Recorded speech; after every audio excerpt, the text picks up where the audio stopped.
warahmatullahi wabarakatuh. Nama saya Muhammad Faris Afarabi dengan NPM 23082600034. Saya akan menjelaskan tentang apa itu gastroenteritis. Jadi, mulai dari definisi, gastroenteritis adalah peradangan pada saluran pencernaan terutama lambung dan usus yang umumnya ditandai dengan diare akut, mual, muntah, nyeri, atau kram perut, dan dapat disertai demam.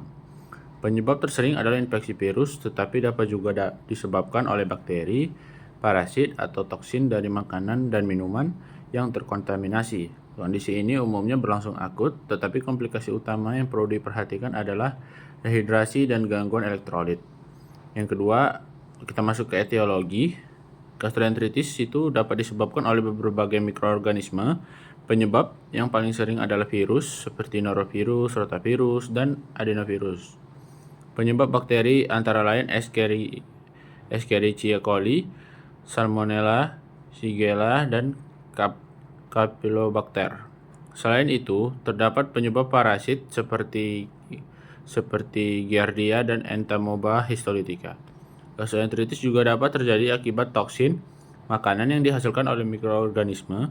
Penularan umumnya melalui fecal oral route yang mikroorganismenya masuk melalui makanan, air, tangan, atau lingkungan yang telah terkontaminasi.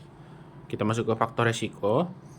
Faktor resiko gastroenteritis meliputi sanitasi yang buruk, kebersihan tangan yang kurang, konsumsi makanan atau air yang terkontaminasi, kontak erat dengan penderita, serta tinggal di lingkungan yang padat. Perjalanan ke daerah dengan sanitasi kurang baik juga dapat meningkatkan resiko.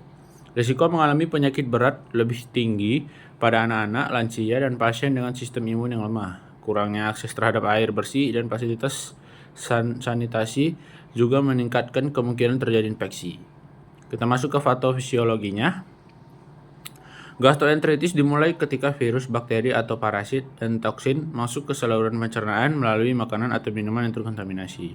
Patogen kemudian menyebabkan infeksi dan peradangan pada mukosa lambung dan usus.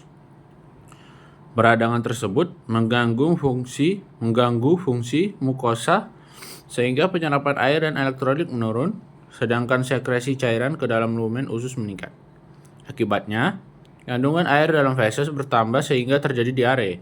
Proses inflamasi juga dapat meningkatkan motilitas usus dan menyebabkan kram atau nyeri perut. Muntah dapat terjadi akibat rangsangan pada saluran pencernaan, sehingga kehilangan cairan semakin banyak. Jika cairan yang hilang tidak segera digantikan, pasien dapat mengalami dehidrasi dan gangguan elektrolit. Pada kondisi berat, dehidrasi dapat menyebabkan hipotensi, hipoperfusi, hingga shock hipovolemik.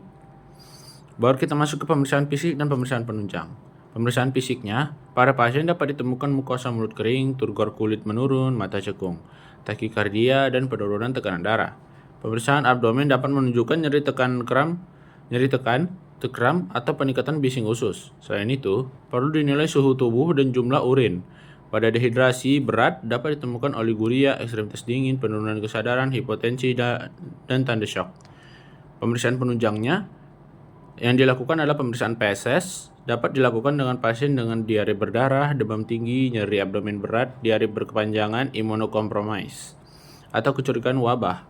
Pemeriksaan dapat berupa kultur feses, pemeriksaan PCR, atau pemeriksaan parasit sesuai kecurigaan penyebab.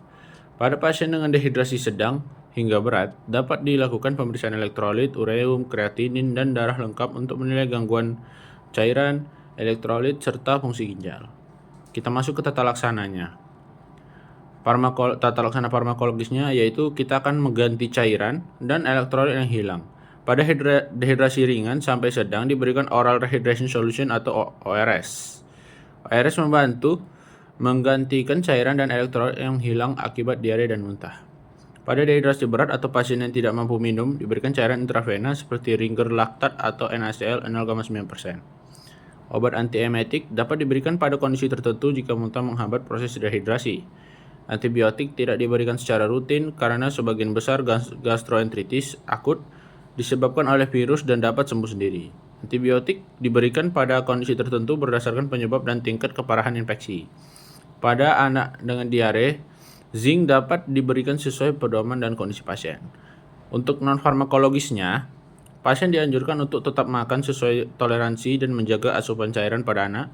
Pemberian ASI tetap dilanjutkan. Pasien juga dianjurkan beristirahat dan menghindari makanan atau minuman yang berisiko memperburuk keluhan. Pencegahan dilakukan dengan mencuci tangan, menggunakan sabun, menjaga kebersihan makanan dan air, memperbaiki sanitasi, serta menghindari makanan yang terkontaminasi. Vaksinasi rotavirus juga penting untuk mencegah gastroenteritis pada anak. Sekian dari saya. Assalamualaikum warahmatullahi wabarakatuh.